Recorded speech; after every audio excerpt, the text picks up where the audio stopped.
Well, it is show number 2, and we've got a hot guest who holds nothing back. Welcome to Hot Mics with Billy Bush, presented by LA Golf.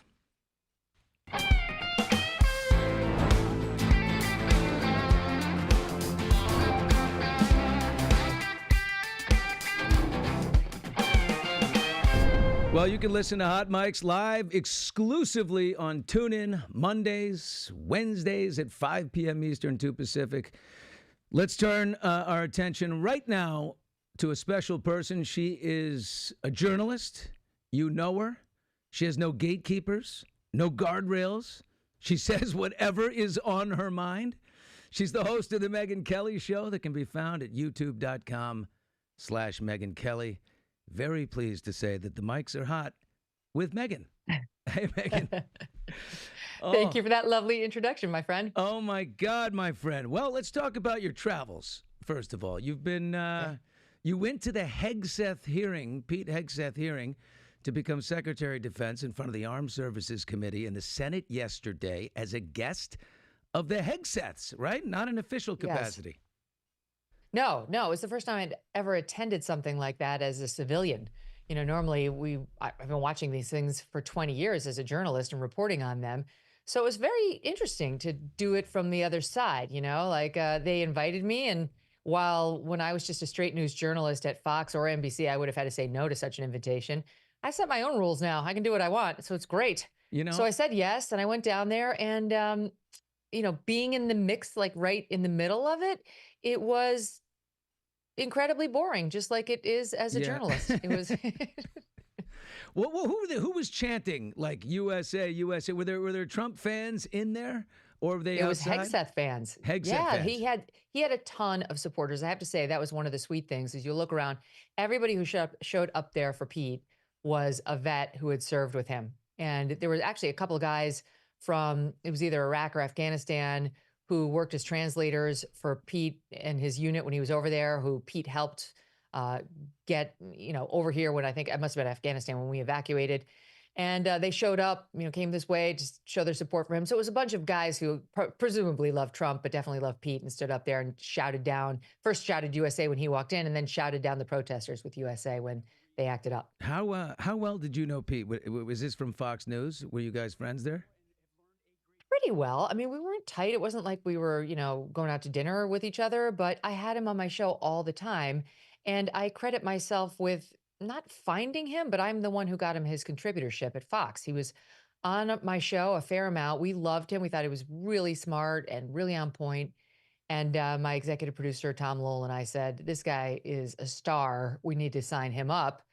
And we did get him signed up by Roger Ailes. He was just a baby back then, 2013 or 14. But by the time it was like 2017, Tom Lowell and I were walking around like, you're welcome.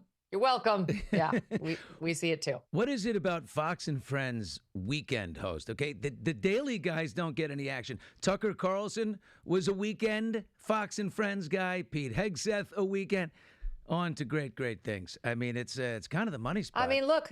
Not to toot my own horn, but Tucker was another guy who I think he would tell you helped elevate into his primetime slot. Lachlan Murdoch asked me who he should move up, and I said Tucker Carlson. Really? For sure. Yeah, I knew he was brilliant. I knew he was wasting away on Fox and Friends weekend. It was very obvious to me that he was brilliant. He used to come on the Kelly File all the time, and I loved Tucker. I mean, I just adored the guy for years. I'm like, I don't get why he's been marooned over on this island. And the rest is history. You know, it's amazing. That's what we do. People come on and then they have a moment and then they do really well. And then all of a sudden it's their moment.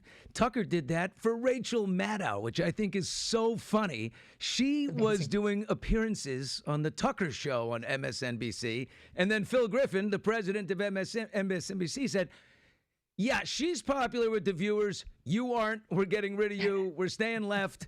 And then Rachel took over. Isn't that crazy? Yeah. Of course, Olbermann takes credit for Rachel. I don't think he would concede that Tucker Carlson ever did anything of value. But I think that story with Tucker is just so great. I love his backstory that he was fired from MSNBC and CNN, and I think a bunch of other places before he ultimately wound up king of Fox, only to get fired there.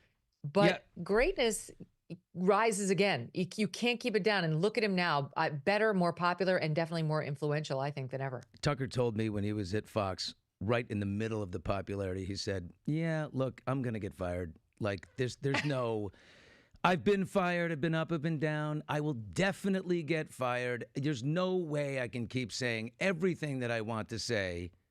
You know, these people will fire me." And sure enough, they did. When I texted him, I said, "Well, you knew it was coming." And he's like, "Yeah." Megyn, talking to Megyn Kelly right here. If you're listening on TuneIn, you just got back from the Pete Hegseth hearings yesterday. You said nobody laid a glove, but they tried. Boy, did they try. Did anybody get close? I mean, Senator Kristen Gillibrand was going nuts on him. Senator Elizabeth Warren was going nuts on him. They were mad. The closest anyone got was Tim Kaine, who was really disgusting, Democrat of Virginia and former running mate to Hillary Clinton. And the reason I say he was the closest was because he continued to zero in on and bash Pete for his marital infidelities, which the reason that's problematic is because it's true and no one likes it. And so he just kept hammering him over and over and over the head with this. And Pete doesn't deny Pete's it. Had him. Pete doesn't deny it. Trying to embarrass him. Yeah, Pete's had him. He doesn't deny it. I think it was you that said, "Well, wait a minute, Tim. You were Hillary's running mate. Hillary's covered for Bill forever." Yes. And right. You were hanging out with Bill. You were buddy with Bill. Did you ever pull Bill aside and say, "Hey, Bill, I think it's a terrible thing what you did, and I want you to apologize to Hillary"?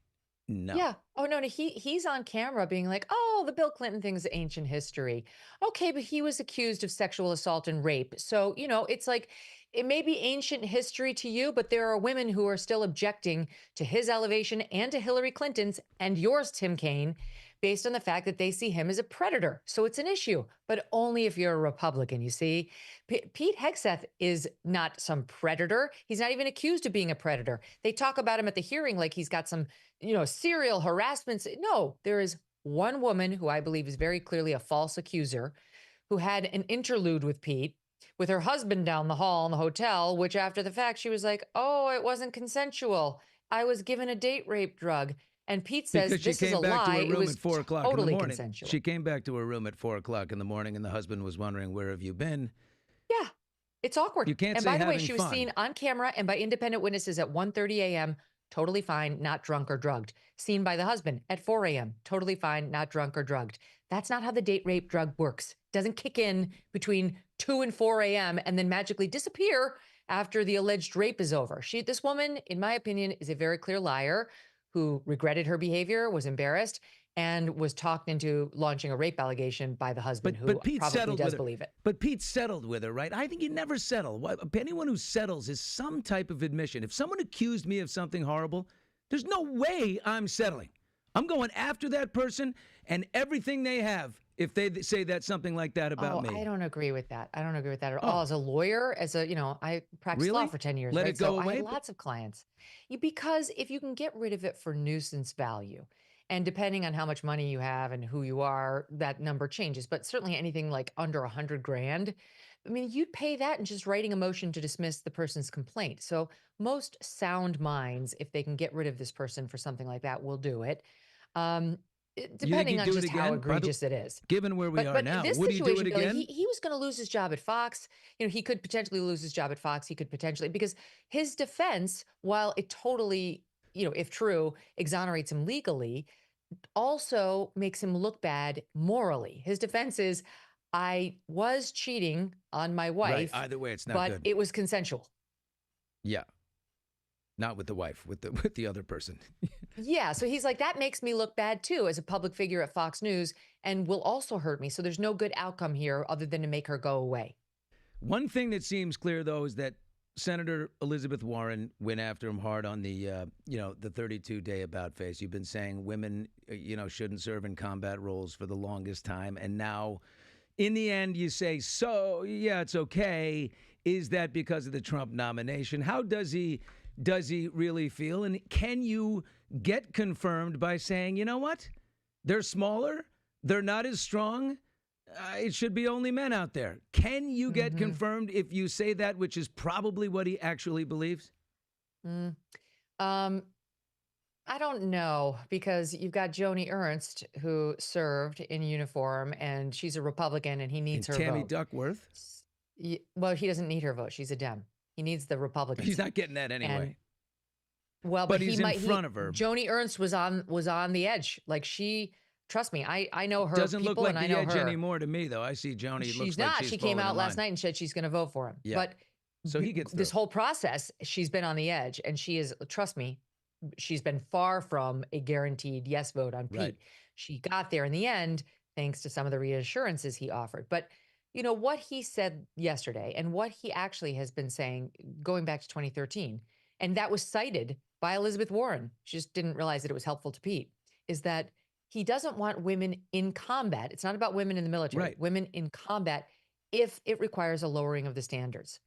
Now, look, I can make the argument beyond that. There have been a bunch of studies that show that women in combat units at all, whether they're qualified or not, lead to a deterioration of the unit. Like, given the dynamics between men and women, there are all sorts of reasons why it doesn't really work that well.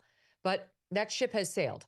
So I think Pete's argument back in 2013, straightforward, has been, when he's given the context, to explain why, I don't think we should be able to lower the standards for our most And you important mean like fighting physical roles. fitness standards? I mean, look, I see fat cops all the time. I'm like, how can that guy run a mile? Because it doesn't look like it. You know what I No. mean? Like, we Well, want. frankly, we shouldn't have fat male soldiers either. It's like, look at Exactly. the LAFD. Yeah, at the LAFD, I don't think you can get into the LAFD unless you're a lesbian and you're obese. The amount It's ridiculous. Yeah, Pete talks about meritocracy. I say everybody gets a physical fitness test, a mental acuity test, and you got to pass those tests if you're a woman or a man, and if you pass them, you're in. How about a body fat percentage test? Like, why do we have morbidly obese people in the fire department or the military, for that matter? But I came up with the perfect solution to this whole problem. This is what we need to do. All of those men who pretend to be women, who are trying to run as athletes in our track meets and swim as athletes in our swim meets and lift as athletes in our, weightlifting competitions, those guys should just go and apply for the LAFD, because they can call themselves women, but their male advantage works. It works for everyone. What do you think? Listen, I'm going to say, as a resident of Los Angeles, having been in these fires, having worked every day in them, having seen devastation, I've got 60 friends I know who've lost their homes. I was with people today who lost their homes, 2 firefighters who lost their homes, ironically enough. Terrible twist of fate there, and their families. Seen it all. But Kristen Crowley, the fire chief, started off weak, but then she made a big move. She said, I'm not going down with Karen Bass. Everyone hates Karen. I'm separating from Karen. I'm admitting she cut my budget. This place has too much red tape. What do you think? Was it a strong move on Kristen Crowley's part? It was actually quite delightful. She took that fire hose and she turned it right around on the people who were trying to bring her down. Like, oh no, oh no, I'm not going down alone. You ain't canceling me.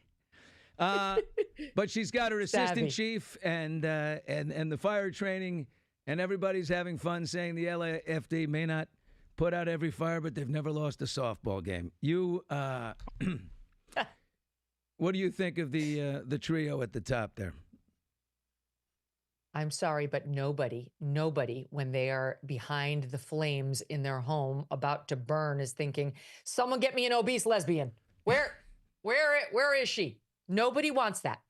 That third in command, the person who's in charge of the LAFD DEI, which is not necessary, is out there saying, if you need somebody like me to come rescue you as a man, you've done something very wrong. What? What are you saying? Fire is a massive risk in LA, even if you've done absolutely nothing wrong. And don't try to excuse the fact that you can't lift a man because you're not one, by saying he doesn't deserve to be lifted because he got himself into the fire to begin with. What the hell kind of nonsense is that?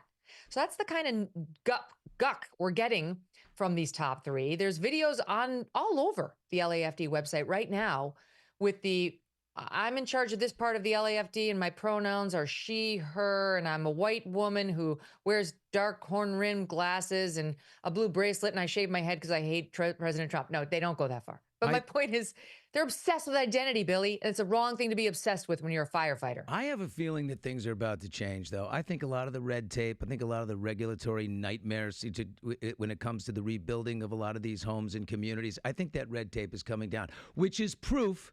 I think it's going to come down. It's not down now, obviously, but which is proof it could have come down before. And Los Angeles is run in a terrible fashion. But I think it's going to change because now it's gotten, like in so many cases, it has to get really bad, like unbelievably bad, death bad, in order for something like that to change, right? Yeah. Look, to me, it's interesting. I really hope there's an awakening amongst my friends in LA. I really do. I hope you see that you don't have to live like this and ask yourself, would Ron DeSantis have ever let this happen to you? Truly, I know you hate him and his right-wing culture war issues, but do you think if you had a competent executive like him in charge of your state or your city, this would have happened? I don't believe that for 1 second. It wouldn't have been in Ghana with Tommy Tiki Tusi, whatever, the king over there, where she was partying it up. And now her defense is, oh, well, she was on the phone. I can work remotely. I'm running the city from Ghana. Okay.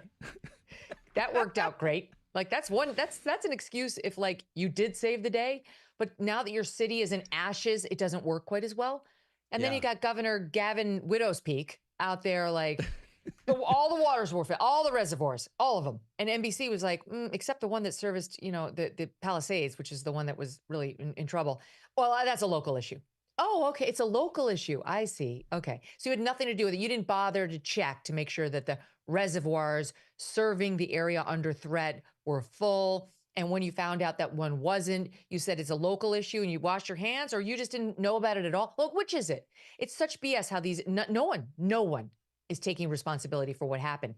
It's not that it was something other than Mother Nature. I don't know how it started. Well, it's amazing. Could have been arson. It's amazing how much the point is, we haven't learned. Where's the person stand up to say the buck stops with me? Yeah, we haven't learned anything because we have 2 major wildfires, per decade at least, on average. We live in a natural habitat for fire. I mean, this is a tinderbox as it is. The fact that, you've got this community of Pacific Palisades right along the coast. Yeah, fine, but you're right up against the Santa Monica Mountains, and then the Santa Ana winds come over, and you have no rain this year, which means something goes wrong, an electrical offshoot, something, and we are... So if anyone's really honest about it, there is no surprise that this happened. It's just that we're not ready for it. We haven't lived like we know this. And we know this. So we have to treat it like the defense budget. It's got to be huge. It requires government planning and developer buy-in and community buy-in. But, we went to Amsterdam a year and a half or so ago, and that city's underwater. Amsterdam is underwater. It's like worse than Venice. But they have built around it. They have come up with ways to live in this city, notwithstanding the fact that the city is sinking. And Venice is doing the same thing right now. Like this, it can be managed. Yeah. You could build fire breaks. You could have the clearing of brush be a mandated thing by the city. And instead of giving all this money to the illegals and their medical care, you could give it to the tax-paying residents of Los Angeles to keep them and their tax-bearing properties safe. Gavin Newsom is going to have his John Lindsay moment. Former mayor of New York, way back, a little political history. John Lindsay had everything going for him. He was going to be the president of the United States, and then the big snowstorm that pummeled the city and nobody could move for 2 weeks, and it just devastated. Everything fell apart. Gavin Newsom wants nothing more than to be president of the United States. One day, he's got the movie star good looks. He's the Democrat Ronald Reagan, governor of California, into the presidency. And it's probably not going to happen. People are going to have a serious case of amnesia if it has any chance of happening. We're talking to Megyn Kelly, host of the Megyn Kelly Show. I love Megyn because she got fired by the same bad man that fired me. Very bad guy. Andy Lack, very bad guy. Very bad guy. Very, very bad guy. And he's a loser. He's been a loser for a long time. He's a huge loser. She went and built her own thing. And not long ago, Megyn surpassed NBC News, their entire YouTube for an entire media company. Megyn beat him, and she's doing it on her own. So I love you. Fired by the same man. Wasn't fair. And now you're dominating, and you're about to head back to Washington for the inauguration. What are your plans? What are you attending? Will you be dancing with the Donald? Uh, well, I'm not going to release all my plans just because, for security reasons, I don't like to say exactly where I'm going to be in advance. If it's a public event, you never know. There's some crazies out there, Billy, as you are Sure. well aware. Sure, I'm one of But them. I am going to go to Washington for the inauguration, and I'm really excited for it. The last one I actually attended, like was there on the mall, was Barack Obama's in 2008. How And bipartisan of you. Good. it was nuts. It was so jubilant. People were so happy. I mean, you remember he was like a god to the Democrats and they showed up in droves.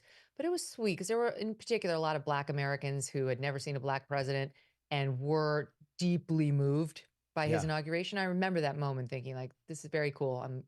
It's great Yeah, to me see them too. so happy. Yeah. I But think this is going to feel like that for a lot of people. I it's think amazing because it's it's the not second time, but it feels, even though it's the second time, it feels bigger than the first time, right? yeah, Is that because much of the bigger size of the coalition. victory, the popular vote? Is why? Well, I think it's a couple things. It's a bigger coalition. Yes, the working class voted for Trump just like they did first time around, but he's built on that now. And Trump's election, the first time around was a middle finger and a wrecking ball, right? But this time times 10. And now we've had, in between the Trump sandwich, the meat in the middle was the Joe Biden air, right? It wasn't meat, it was an air sandwich. And so there's a thirst for something real, and we're about to get it. So I think people are relieved. You know how like Zuckerberg grew out his hair and now he's talking about masculinity? You can thank Trump for that. That wouldn't be happening if Donald Trump Oh, there's no hadn't come question. back, right? Wokeness, And done what wokeness he's is been dead. doing. If you want a face for the death of wokeness, the face is Donald Trump. He's the first one to start. He's the great counterpuncher. There's no question. Yeah. But he's an imperfect man. You have your own, history with him. This will be the 10th year, right? In August of 2015, you were the one who went at him in that very first presidential debate. He said some things about you after that. He called you angry. He called you whatever. Your question was basically, you've said some horrible things about women. And in the past, how do you? And he said, only Rosie. He got a huge laugh. But then he went after you personally, which is, he's known to do. What's the trajectory? You didn't like him then. He didn't like you. You probably didn't think much of him. When did it change for you? It was a slow evolution because I liked Trump. When I asked him that question, we were kind of in a fight, but that's not why I asked him the question. That question had been written long before our argument. We were in an It was a argument good because he called question. me up the week Fair before. question. Very fair question. I Yeah, stand by the question entirely, absolutely. but he had called me up the week before to complain about something he had seen on my show, and he screamed at me. So it was I've a fight I've on had his that end. happen too. I just want you to know. Yeah, not him. He does to everybody. Anyway, but in net at that point, I really liked Trump. Like we got along. We had a good history of getting along. I'd known him for years.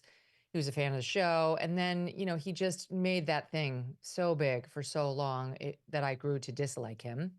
And then I was shocked, just like most people, that he won. I couldn't believe it. At that time, I really did think he was a bully, and I didn't know what to expect from him. I was still sort of thinking of Trump back then as like beneath the dignity of the office because of the way he talked about people and things in his tweets.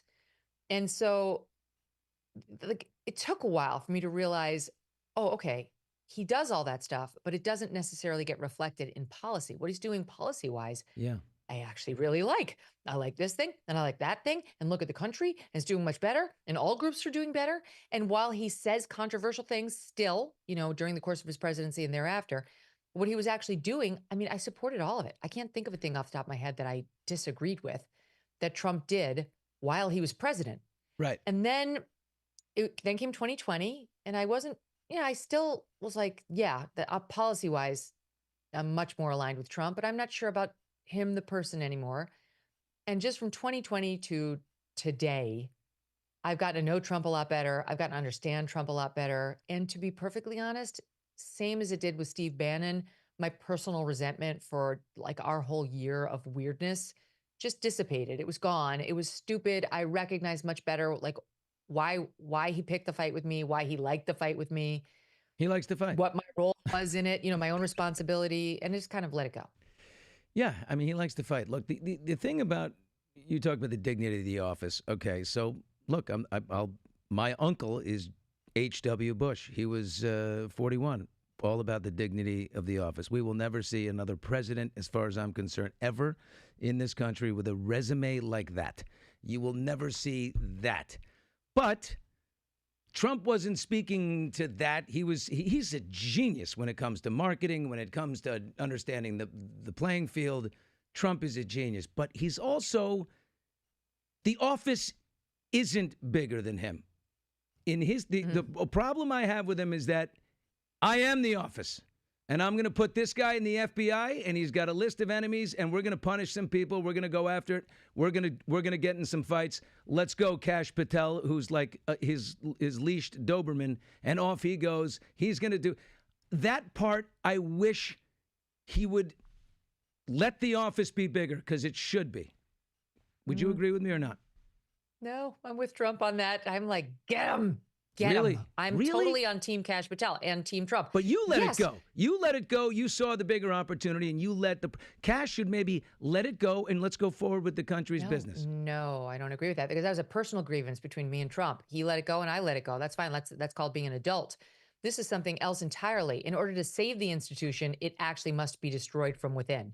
The Democrats are the ones who destroyed it. They are the ones who weaponized the FBI and the DOJ to an extent never before seen, at least not in modern history.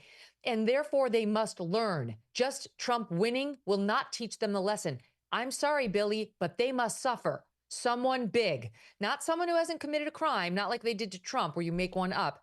But you're telling me there are no crimes to be found among these top people? Adam Schiff, he's squeaky clean. Hillary Clinton and the Clinton Foundation, squeaky clean. I'd like to kick those tires. Liz Cheney behaved perfectly in running the J6 committee. I don't think so. I don't think there's anyone perfect. Fine Know what with looking into those people. Yeah, I don't think there's anyone perfect. You know, the real problem is Harry and Meghan, and you made that point out today. Let's go to this clip. Meghan has a real problem with Harry and Meghan. Oh my God, I love it. Did you guys roll it? Roll it. It's too funny. Come on, I gotta have it. You're in America now. We don't give a shit about you. You're not our blanking You're in prince. America now, and we don't give a shit about you. You're not our fucking prince. You'll never be king. We hate your wife. Stay at home in your $29 million mansion, all right? I think I nailed it.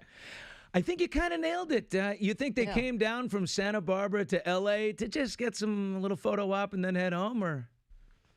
I mean, look. The nerve. I'm going to guess that you have a fair amount of listeners and viewers in the California and LA region. Probably. They require no convincing. They know what an actor is doing when they see it. They grew up around it. They are very familiar with film and how people preen on camera. It's like second nature to them. So you guys get it.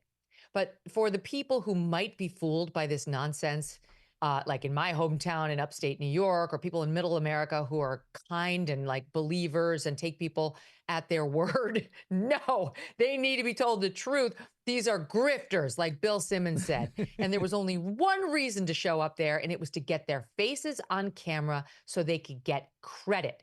And if you didn't want that, you would donate in a private, quiet way that would not reflect well on you. You know how like you go on the GoFundMe's, when somebody's in trouble? Yeah. I donate to those things all the time. I never say it's Megyn Kelly. I always click anonymous. I don't want credit for it. If I'm funding somebody to always GoFundMe, click anonymous? Come on. Always. You never, not Always. even at the school? When you want the teachers to see? No? Even at the school, For your I click kids? anonymous. Really? Every Ever. time?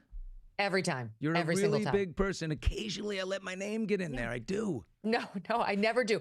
And listen, the only reason these two do anything of good like this is so that they can get good coverage. And you know that because that cretin Meghan Markle showed up at Uvalde and made sure that she would get caught by the cameras after children were murdered. She made it about herself and her PR rehab. Well, absolutely disgusting. Not to mention when they sat with Oprah while Prince Philip was dying, literally on his deathbed, and she let the world think he might possibly be one of the alleged racists she was talking about in a story that her husband later disowned after the Queen was dead, after Philip was dead. They let those two twist in the wind because their close-up with Oprah was more important. That they've shown us who they are. Believe them.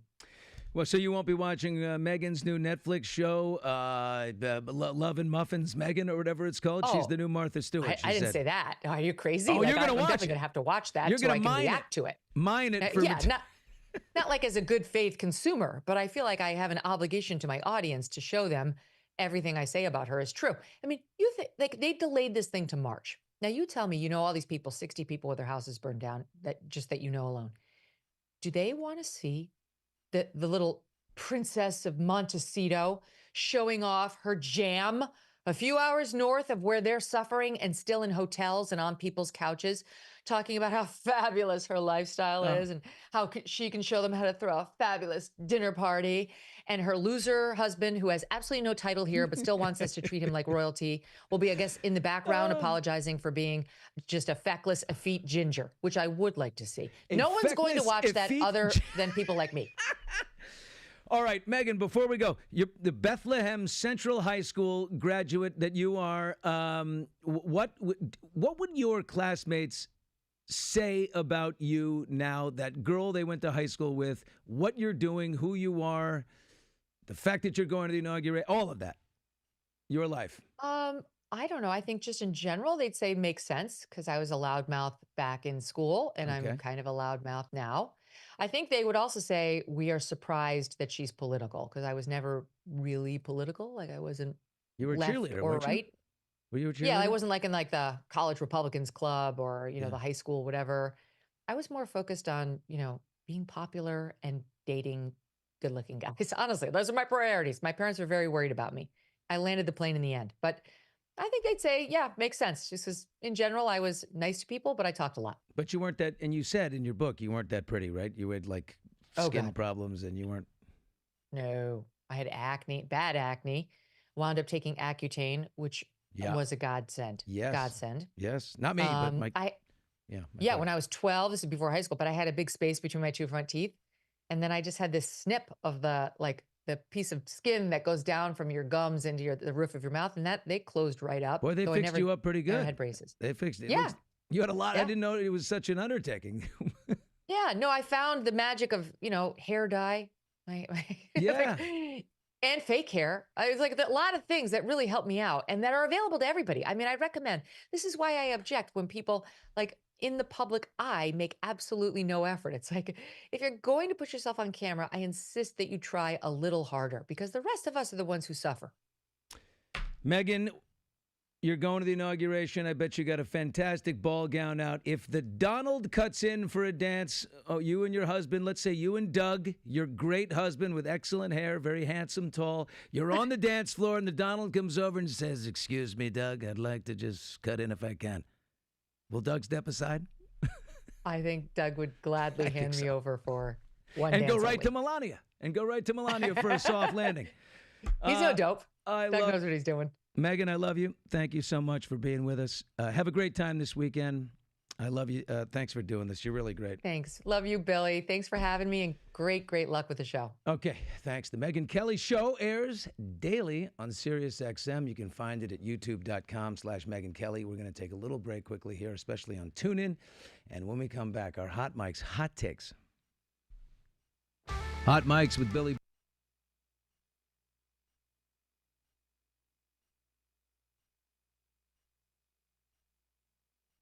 Out there. Don't miss a beat with TuneIn Premium. Unlock access to the biggest college football and basketball games, every NHL game with no blackouts, and commercial-free ESPN radio to keep you up to date on all the breaking news around the sports world. Plus, enjoy over 300 commercial-free music stations to suit every mood or activity, whether you're into today's hits, classic rock, smooth jazz, country roads, or anything in between. There's even over 100 mood stations to help you unwind and chill out. Stay informed with commercial-free CNN, Fox News Radio, MSNBC, and more with fewer ads and no interruptions. Tune in to 100,000 global radio stations and podcasts and get breaking news and sports talk anytime, anywhere. Go to tunein.com/premium and sign up today to unlock it all. And welcome back to Hot Mics with Billy Bush, presented by LA Golf. We're live on TuneIn. Follow us on Instagram, X, at Hot Mics with Billy Bush, and at TuneIn. All right, Hot Mics, Hot Takes. For that, we bring in our executive producer, Rob Silverstein, longtime friend of mine. Hello, Rob. Bill, good to be in studio. I've got a good one to start here. So we all know Michelle Obama missed the Jimmy Carter funeral. No excuse given. Right. No reason. Yep. Now they've announced that she's not going to be at the inauguration on Monday. No reason given. Is this a Barack problem? A Don problem? What's going on here? It's not a Barack problem. You know, this isn't. I'm tired of this shit problem. Michelle Obama was tired of this shit at the end. Every time a photographer zoomed in on her, you know, with a not so happy look on her face. And she's tired of this fishbowl, okay? She did not, by the way, she did not go to Jimmy Carter's funeral, but she did see the clip of her husband laughing away with the Donald about stuff. Remember that? And Donald put out the lip reading on his Instagram that they were having a good time trashing Kamala, which can't be right. But she's sick of that, and she's not going to go freeze. The temperatures on Monday at the inauguration are supposed to be brutal. She's not going to go and sit there for the Donald. She's not doing it. I don't blame her. Bill, why do you think they put Barack next to the Don at the funeral? I would assume that's arranged beforehand. Well, now that I think about it, were they not in order of presidency? So, right? Joe is in a different area, but then they went 45, 44, 43, 42, right? And 41 is not with us. And I liked what President Bush did when he saw Barack. He gave him the kind of, a little tap on the stomach. He gave him the frat boy slap. Yeah. But he ignored the Don, I think. And by the way, the one person Michelle Obama missed at that funeral was George W. She always loves laughing around with George W. I know. That was a big frat boy move. Well, I got another one for you. I'll tell you what, wait a minute. Yeah? Carrie Underwood is going to be singing. I think that's a big deal. We talked about it. It is. And, last time. But I think it's great. Some people on The View were going crazy over that. Like, they thought it was like the big... We're past that. That's why The View is crazy. That's why no one cares about The View. Like, you can't go and say, no, this is America. She's not singing for the Donald. She's singing for America and the office of the presidency that leads America. That's it. Although Whoopi did defend it. Good. Whoopi did defend it. Right. And is Sonny Hostin still working there? I don't know. There's something with her husband's in trouble, allegedly, supposedly. There's something with her I think husband. He's a financial mismanager. There's something going on. All right, Bill. Representative Nancy Mace and Jasmine Crockett got into it yesterday. These are representatives. So okay? And it's so great. Okay. And Nancy Mace said, we can take this outside. So I looked at... We can take this outside. Like they're going to have a fight. So I looked at the tail of the tape. Okay, and Nancy Mace is 48 years old. She's 5'7". Not the best picture of Nancy Mace. Right. And what does that T-shirt mean? Like, yeah, this that's is a terrible women's picture. room. Okay, she's saying women's only. Don't Well, yeah, send she's your completely transgender right. into She's the bathroom. right. Got it. But she's 5'7", 145 pounds, 48 years old. Jasmine is 5'3", 144 pounds. Yes. Okay. Let me say, I'm going to tell you something. So, Bill, what would you think if they went at it? Is this a pay-per-view thing? What is it? Well, it's amazing. We'll put anything on pay-per-view these days. When she said, let's take this outside, did she mean like, let's take this outside to the parking lot to fight? Or like, let's stop, holding up the hearings here? No. This was a fight, Bill. This was a fight. The Ali Frazier, okay, Hearns Hagler, that's what she's looking at here. Well, I would think if Nancy Mace is the one that challenged, I bet she's the better fighter. And I think she would probably win. And would I like to see it? Yes, a little bit. We all would. Little part of me would like to Bill, see it. Gen Zers aren't drinking anymore. What's going on?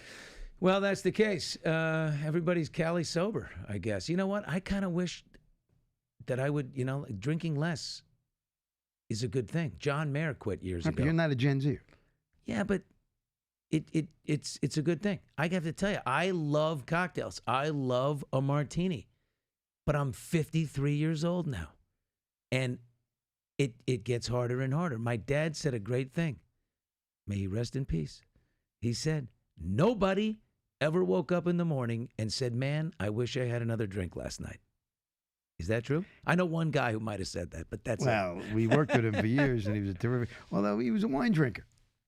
Not a lot, though. Like one glass. Is there such thing as one martini? You know what they say? The greatest expression, martinis are like boobs, right? They say one is not enough and three is too many. I think that's funny. Bill, that's all I have for you today. Okay. I'll tell you what. I'm going to be watching this inauguration closely. Of course, for crowd size, just because that's everything. Oh, yeah. Who's going? Who's going to go? Are there going to be people that go that I know George W. will go. He believes in, bringing people together. I want people to go. I'm going to tell you this. When George H.W. Bush, before he died, he laid out specifically, because remember at John McCain's funeral? McCain specifically said, I don't want that creep Trump here. H.W. said, I may not love him, I may not like him, but this is not about me. This is about the country when a president dies. And of course, I want the president of the United States there. And I think that should be the case every time. Remember, Donald did not go to Joe Biden's, and that was a big, big shame. He should have. Bill, we did talk about this on the last show. The Village people will be there. They are going to be doing YMCA. So we really look forward to that. And everybody will be doing the Trump dance. It'll be the biggest Trump dance ever, like one of those mosh things, whatever, around the big. Everybody across the National Mall will be doing the thing with their His hands. hips are what make it, his hips. Oh, my God. All right. You're listening to Hot Mics here on TuneIn. We're live on YouTube. Coming up, our Hot Mics hero of the day. This man, straight ahead, donated $10 million. It was just released a moment ago that Leo DiCaprio gave $1 million. This man gave $10 million of his own money to help those affected by the LA fires through his foundation called The Change Reaction. He's got a plan to raise more. But anybody who's going to give $10 million, by the way, come on in and take a seat. We'll be welcoming him next here on Hot Mics with Billy Bush, presented by LA Golf. Return on TuneIn in just 60 seconds. Hot Mics with Billy Bush, sponsored by LA Golf. Take your swing to the next level with LA Golf's cutting-edge technology. Visit lagolf.com and upgrade your game. And for all you sports fanatics, go big with TuneIn Premium and unlock the biggest college football and basketball games, every NHL game with no blackouts, and commercial-free ESPN radio. Stay in the game all year long with TuneIn Premium. Plus, premium users can enjoy over 300 commercial-free music stations, from today's hits to smooth jazz, classic rock, country roads, and everything in between. Hear all your favorite stations and more, all in one place, and keep music flowing. If you want to stay up to date with the latest news, TuneIn has got you covered. Listen to your favorite news stations like CNN, Fox News Radio, MSNBC, and more, all with fewer ads so you can get back to what's important. Premium listeners can listen to over 100,000 global stations and podcasts on TuneIn, so you can stay connected with breaking news, sports talk, and top music anytime, anywhere. Unlock all of it by visiting tunein.com/premium and sign up today. All right, welcome back to Hot Mics with Billy Bush, brought to you by LA Golf. You can listen exclusively on TuneIn. Ask your Alexa or your Google device and yell it out loud. Yell, Alexa, play Hot Mics with Billy Bush on TuneIn, and you can listen. Today, our Hot Mics hero of the day is a great guy. He's a friend of the show, a very close friend of our executive producer. You know what? Let's get in here nice and tight. Let's look at this. We're just going to cozy up. I like to cozy up the rich guys, okay? And you, sir, are a very rich man, but a beautiful man. Greg Perlman is an L.A. real estate guy. So you heard about L.A. real estate guys like Rick Caruso, right? They build these beautiful big malls. They do good things. They run for mayor. They don't win. They should have won. But Greg's got the Change Reaction, and it's his mission to help hardworking folks one person at a time. No lengthy applications, no bureaucracy. Greg, tell me about this. So basically this is like a sponsorship program. A wealthy person sponsors someone who needs it, right? One for one? Yeah, I mean, I call it kind of neighbor to neighbor. We decided in 2019 that all the different philanthropy out there, we wanted to help people directly because it's just so impactful. But the idea is how do you find these people? And we wanted to go after hardworking people. There's a lot of government and other, organizations always focus on the poor and, they need help too. But like, what about the working people? What about the nurses? What about the guy driving our kids to school? Those folks are living paycheck to paycheck. So we basically started the Change Reaction. And the way that we realized what we needed to do to scale it is we went out and created what's now the biggest network of social workers, case managers, faith leaders, teachers, politicians, over 2,000 wide, who bring us stories of situations. We trust them. They're the most trusted people. All they want to do is good in the world. And we provide them the funds directly to help the people that they're serving. And all right, I'll bring you one right now. I just spent, before I came in to do Hot Mics, I was taping my stuff for Extra television show, for which I'm the host of for a few years now. But I was with this LA fire captain, this guy, very humble, working class guy. He and his wife, his son, they watched. He was on injured reserve as a fireman. He watched his house go up, and he went to bed looking up at the flames up in Altadena. This is Altadena, just outside of Pasadena, at the foothills of the San Gabriel Mountains. It's a beautiful little working class town, is what I would say. Like, Yes. you hear about the Pacific Palisades and the fires there. That is a very Tony area, highest end real estate in the whole Los Angeles region. But then you go to Altadena, these are the nurses, the firefighters, these are working class folks. And the guy lost everything. He's a firefighter who was on injured reserve, lost the whole thing. Yeah. And a lot of people got dropped by insurance beforehand. We live in a tinderbox, Greg. I know. You know what? But I want to talk about the Palisades because, if you look at the pictures of the Palisades, you'll realize that the areas that really got kind of decimated were the areas in the flats, kind of near the near Sunset Boulevard on either side. Those were tract home developments that were done probably 50, 60 years ago. All tract homes. Could have been out in Orange County, because it was a tract home. Developers are going in, buying houses, tearing them down and building new houses, but at least 75 to 80% of the people are original homeowners. And for 40, 50 years ago, you're talking about scientists and teachers and professors. So this is it's been decimating to the working class who are in Palisades. I don't want to think, we all know there's some crazy houses there. We have, friends who have a little those. south of where, this is what you're talking about, but Yes. a little south of this. This is the Huntington, which is actually very nice. It's a little Tony. it's a little higher end, but there's still working class people in the Huntington. I know people who live there. And so this thing affected everybody. And the Change Reaction, the reason that we're deciding to launch this, no one knows, we're the biggest giving organization in LA. We did $43 million to 37,000 families. Is this all your money? Well, it started as primarily my money, but I got two other wealthy families now who are joining us because they've realized that they want to lift up Angelenos, that this is the best place to give.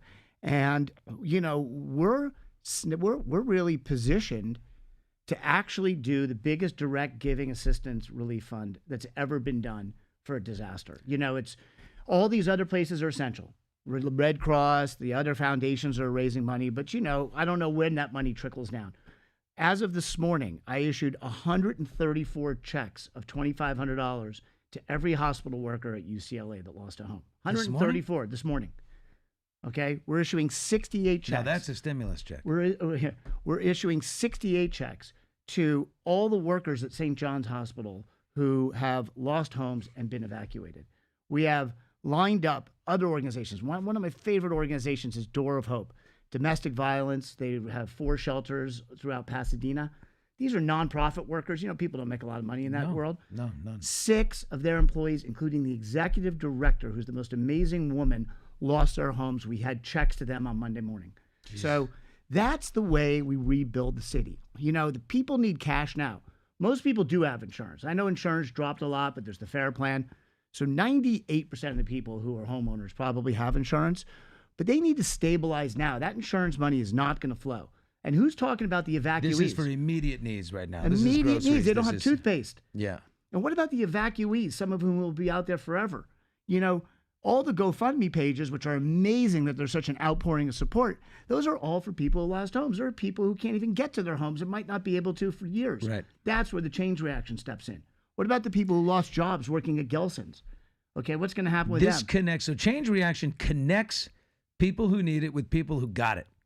People who need it with people who got it, all done by the people in the middle, the greatest people in our city, the social workers, and all these people who just signed up to do a life of good. We are going to supercharge them to go out in the community. They're going to vet every single request. I am going to keep a 100% transparent checklist. So somebody might come and say, wait, you raised $50 million. Where'd the money go?